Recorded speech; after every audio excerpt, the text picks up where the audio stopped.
안녕하세요 여러분, 상처받은 치유자 에스더입니다.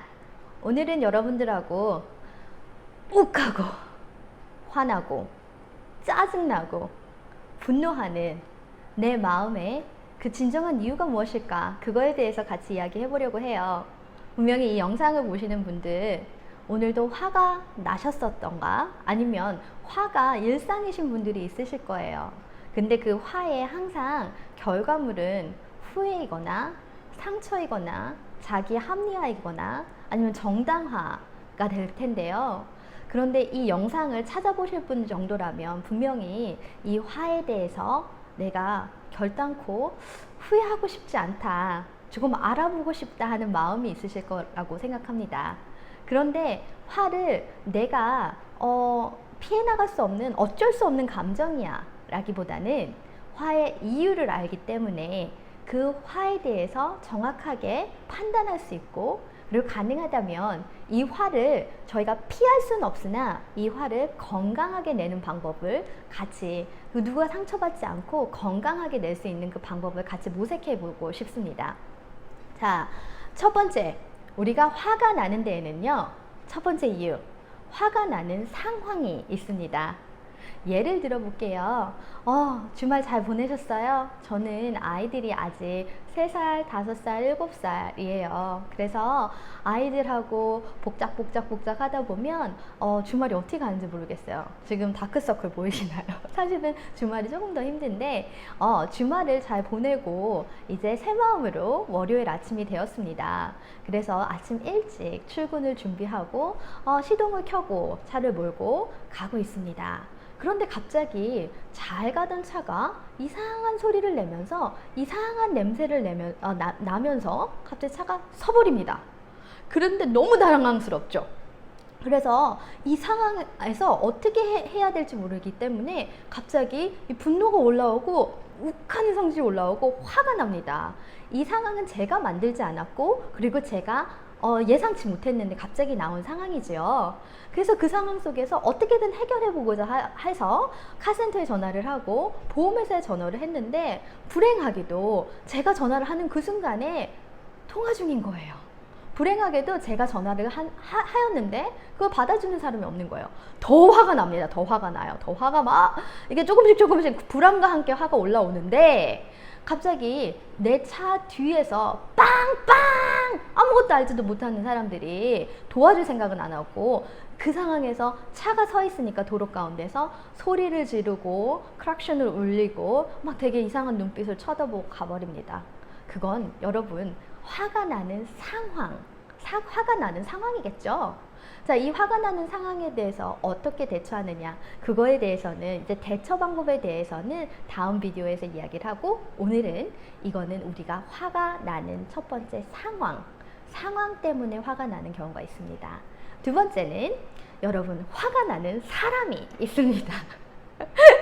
제가 웃는 이유는 무엇이냐, 사실 우리가 화가 날 때는요, 상황 때문에 화가 나는 경우의 수는 글쎄요 10 중에 한 2개, 하지만 사람 때문에 화가 나는 경우는 아마도 10 중에 7, 8개는 될 겁니다. 자, 사람에 따라서 어떤 사람과 이야기를 하느냐에 따라서 여러분들의 기분이 어쩔 때는 확 다운이 된다던가, 막 이게 마음속 깊은 곳에서 막 불덩어리가 올라오는 게 느껴질 때가 있어요. 막 파이어 분노, 그리고 화가 날 수가 있죠. 즉 내가 대하고 있는 이 사람, 상사가 될 수도 있고 남편이 될 수도 있고 아내가 될 수도 있고 아이들이 될 수도 있고 친구가 될 수도 있는데요, 그 사람이 하는 말과 행동, 그리고 나의 말을 들었을 때 그 사람들의 반응, 이런 것들이 저의 화와 짜증과 분노를 일으키게 하는 것이 됩니다. 이것이 두 번째, 화를 나게 하는 사람입니다. 자, 그리고 세 번째 같은 경우는요, 여러분, 이 화를 조절할 수 없게끔 하는 여러분들의 어린 상처, 어렸을 때의 상처, 우리가 흔히 부르는 트리거가 있거든요. 트리거는 뭐냐면, 저의 예를 좀 들어볼게요. 저 같은 경우는 어린 시절에, 초등학교 시절이 6년이죠. 근데 6년이라는 시간 동안에 한 학교를 1년 내내 다녀본 적이 없었던 것 같아요. 무슨 말이냐 하면 저희 어머니가 정신적으로 굉장히 공허하시고 그리고 힘드셨어요. 그리고 아버지는 저랑 같이 살아본 기억이 별로 없고요. 그런데 이제 어머니 같은 경우에는 저희 어머니는 우울증도 심하셨었고 이제 나이가 들어서 이제 이해를 하건대 도와줄 사람도 없었고 남편도 없었고 그렇기 때문에 정말 감정이 이렇게 롤러코스터를 이렇게 타셨어요. 그랬기 때문에 제가 초등학교 6년을 다니는 동안에 제가 지금 정확하게 몇 번이라고 정확하게 기억은 안 나지만 10번 가까운 학교를 전학해야만 했습니다. 그래서 갑자기 자고 있는데 어느 날 갑자기 엄마가 이제 가자, 짐 싸, 이렇게 이야기를 할 때가 굉장히 많았거든요. 그럼 나는 어린 아이니까 엄마를 따라가야 되잖아요. 근데 이유를 모르겠는 거예요. 그리고 이유를 설명해 주시지도 않았고 엄마가 너무너무 힘든 그 우울증의 굴레에 이렇게 허덕이시다가 이제 여기에서 내가 떠나야겠다라는 생각이 들면 그냥 야밤도주를 하시는 거예요. 그뿐만 아니라 아버지도 없으셨고 그리고 이렇다 할 정부의 혜택이나 뭐 그런 것도 없었기 때문에 굉장히 못 살았거든요. 그래서 엄마가 이 사람 저 사람에게 돈을 꾸고 나서 그 돈이 이제 더 이상 꿀 데가 없다던가 아니면 그분들이 돈을 내놔라. 그리고 저희 어머니가 딜링하시는 이게 우리 이웃 사촌들이 되게 험하신 분들이 많았어요. 그분들이 이제 어머니를 협박하거나 그리고 이제 갚지 않은 채무에 대해서 독촉하기 시작하면 엄마는 그거를 해결하기보다는 또 야반도주를 하셨어요. 그럴 때마다 저는 같이 따라다니고 그럴 때마다 저는 사실 전 학교가 너무 좋았거든요. 지금도 제가 혹시라도 이 영상을 보고 저를 알아보시는 친구가 있을지도 모르겠어요. 근데 학교도 너무 좋고 나는 친구들도 너무 좋았는데 단 한 번도 그 좋았던 친구와 선생님에게 저 이제 가요, 안녕히 계세요, 친구들아 잘 있어, 인사를 하고 떠나본 적이 단 한 번도 없어요. 왜냐하면 나도 언제 엄마가 떠날지 모르고 나를 데리고 갈지 모르기 때문에 그게 되게 가슴이 아팠던 것 같아요. 그런데 저에게 그게 트리거가 되었습니다.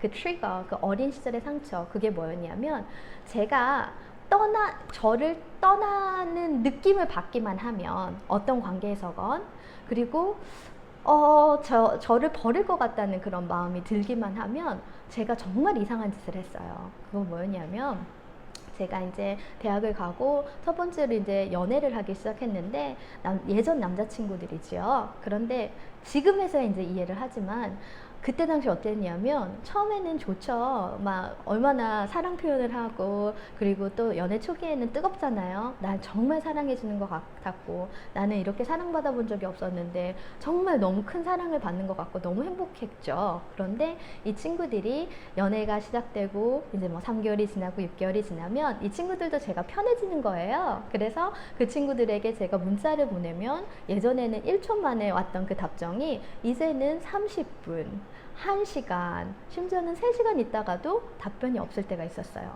그럴 때 같은 경우에는 제가 그것에 대해서 바쁜가 보다 내지는 다음에 왔을 때 왜 그렇게 답변이 늦었어? 라고 물어보기보다는 이게 냄새가 나. 나를 버리고 갈 것 같은 냄새가 나.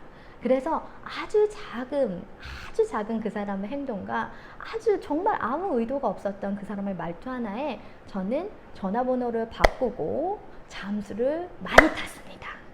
자, 이건 제가 겪었던 어린 시절의 그러한 상처 때문에 어떠한 트리거, 그러니까 나를 버리고 갈 것만 같은 그 상황이 되면 내가 사랑하는 그 사람이 나를 버리고 갈 것 같은 상황만 되면 네가 나를 버리기 전에 내가 너를 버리겠어 하고 그냥 가버리는 거죠. 예전에 옛말에 이런 말이 있죠. 자라보고 놀란 가슴, 소뚜껑 보고도 놀란다. 여러분들이 어린 시절이나 아니면 아직 해결되지 않았던 그 상처, 정말 묵어두고 썩고 있는 그 상처 때문에 사실은 같은 상황에서 다른 사람은 이렇게까지 화가 나지 않았을 거예요. 같은 상황에서 다른 사람들은 이렇게까지 분노하거나 아니면 이렇게까지 상처받지 않았을 거예요. 근데 나만 유독 그런 것이 있다면 트리거, 여러분들의 내면의 상처와 내면의 아이를 꼭 체크해 보시는 게 좋습니다. 자, 지금까지 화가 나는 상황, 화가 나는 사람, 그리고 내 화를 조절할 수 없게끔 만드는 우리의 아팠던 기억, 그리고 해결되지 않았던 그 기억, 우리가 흔히 말하는 트리거에 대해서 이야기해 보았고요. 네 번째 같은 경우는 우리의 몸 자체에서 이 화를 조절할 수 없게끔 호르몬이나 아니면 뇌의 그 기능 자체가 안 되는 분들이 있으십니다. 많진 않지만 저 같은 경우에도 경험을 했는데, 특히 여자분 같은 경우에는 생리전 증후군이라는 게 있어요. 많은 사람이 그렇진 않지만, 특히 이제 생리를 하기 전후에 유독 예민하고 같은 상황에 대해서 같은 반응이 절대 나오지가 않죠. 그래서 그럴 때 같은 경우는 짜증과 불만과 화가 그리고 분노가 치어 올라와요. 그리고 또 폐경 증후군 뭐 이런 것도 있고요. 그리고 뇌 자체에서 이 조절 능력이 굉장히 적게 태어나신 분들도 있어요.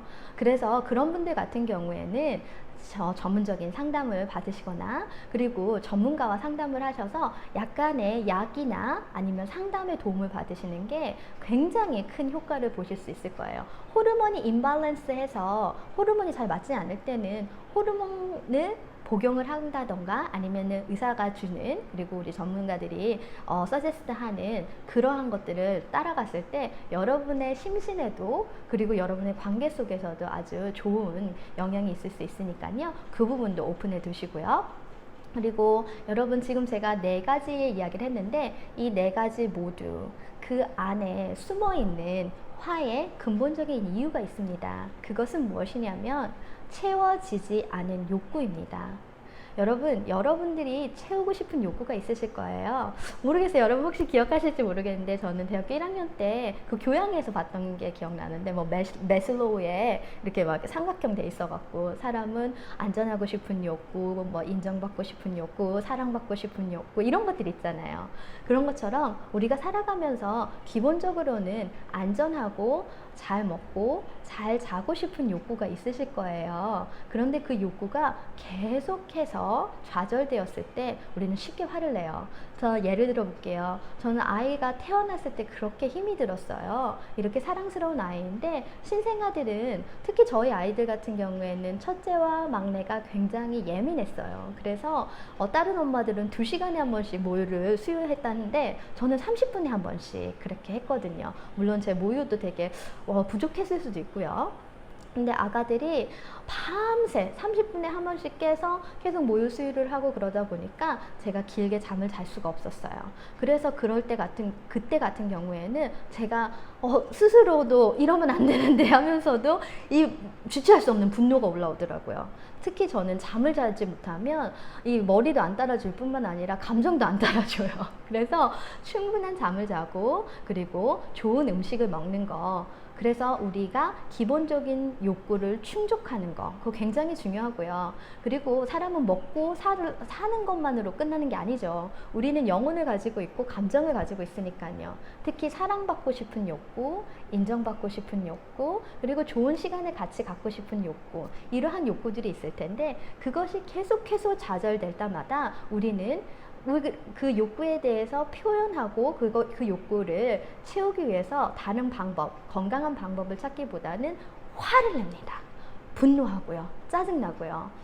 예컨대 저는 사랑의 언어가 퀄리티 타임이에요. 남편하고 좋은 시간을 일주일에 한 번이라도, 아니면 2주에 한 번이라도 커피를 마시면서, 전 커피를 정말 좋아하거든요. 커피를 마시면서 1시간이라도 깊은 대화를 나눈다면 저는 그 일주일이 행복할 수 있는 사람인데, 우리 남편 같은 경우에는 새벽 일찍 갔다가 저녁 늦게 돌아오는 경우가 많고, 그리고 비즈니스 출장을 가는 경우도 많고, 이러다 보니까 사실은 저의 욕구, 퀄리티 시간을 갖고 싶은 그 욕구가 계속해서 상황 때문에 좌절이 되게 되었거든요. 근데 거기에서 또 그런 마음이 드는 거예요. 이렇게 힘들게 일하고 다니는데 괜히 찡찡대지 말자. 그래서 계속 참다가 펑 하고 말도 안 되는 걸로 터집니다. 자, 여러분들도 분명히 여러분들이 화를 내기 전에는 그 화 안에는 여러 가지 이유가 있을 텐데요. 그 근저에는 여러분이 원하는 것이 있었고, 그 원하는 것이 충족되지 않았을 때 화로 나타나는 경우가 많다는 거 기억하시고요. 여러분들도 화는 어쩔 수 없는 감정이야 이러고 끝내버리는 것이 아니라, 그러니까 난 화를 내는 게 당연해?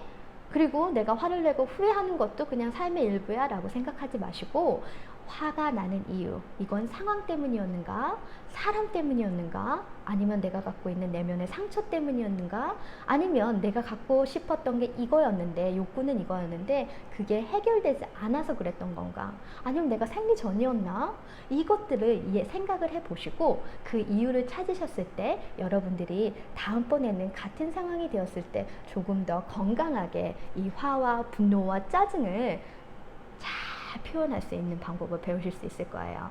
이게 첫 번째 저 화에 대한 이야기였고요. 두 번째 비디오에서는 이 화가 났을 때 사람에 따라서 어떻게 이 화를 표출하는지에 대해서 해보고자 합니다. 그럼 저희 두 번째 비디오에서 또 만나요. 오늘도 이야기 들어주셔서 감사합니다. 또 봐요.